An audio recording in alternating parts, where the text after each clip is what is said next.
নমস্কার বন্ধুরা, একই ধরনের দুইটি উদ্ভিদ তবে ভিন্ন প্রজাতির।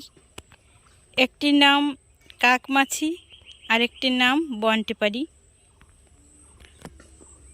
সেই গাছ দুটো এখন আমরা দেখতে চলেছি, পাশাপাশি ওদেরকে যে দেখব এটা একটা দারুণ বিষয়। তো হঠাৎ আমার চোখে পড়ে গেল দুইটি ভিন্ন প্রজাতির উদ্ভিদ, যাকে আমরা অনেক সময় একই গাছ বলে ভুল করি।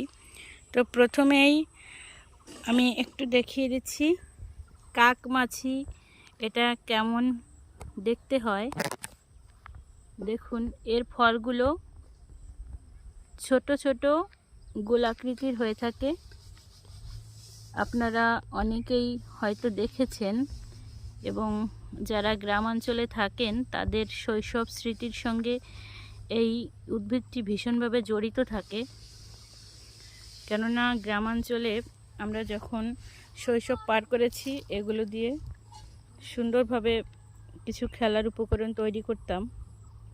বিশেষত রান্নাবাটি খেলার সময়ে এটা ব্যবহার করা হয় প্রায়শই। আর এগুলো কিন্তু সবজি হিসেবে খাওয়া হয়। এর পাতা যখন আলু দিয়ে রান্না করা হয় ভীষণ ভালো লাগে খেতে।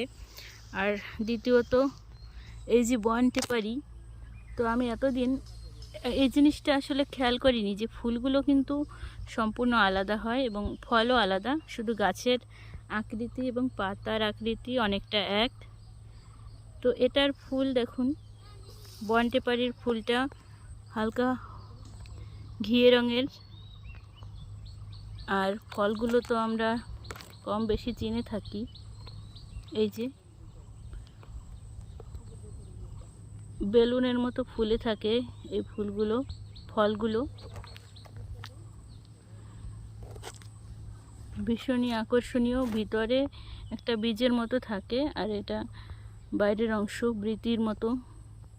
এটা একটা পর্দার ন্যায় ভিতরের বীজকে রক্ষা করে। শুনেছি এটিও অনেক অঞ্চলে খাওয়া হয়। তো বন্ধুরা, বনটেপারিকে আপনাদের এলাকায় কি বলে নিশ্চয়ই জানাবেন। আর কাকমাছির কাছে আবার চলে আসছি। এর ফুলগুলো হচ্ছে অনেকটা মরিচের ফুলের মতো দেখতে। দেখুন,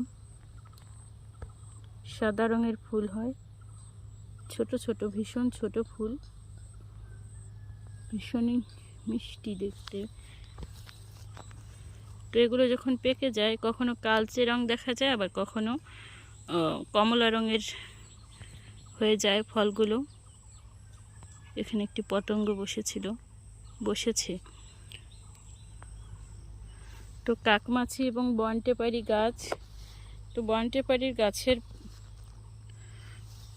যে পাতা, সে পাতাগুলো কিন্তু বাইরের অংশটা অনেকটা মসৃণ, এই দেখুন। আর কাকমাছির পাতাগুলো পাশ দিয়ে ঢেউ ঢেউ আকৃতি বা খাঁজ কাটা রয়েছে। এই হলো বনটেপারি এবং কাকমাছি গাছের পার্থক্য। তো বন্ধুরা, এই দুইটি উদ্ভিদের সম্পর্কে আপনাদের জেনে কেমন লাগলো নিশ্চয়ই জানাবেন। সকলে ভালো থাকবেন। ধন্যবাদ। নমস্কার।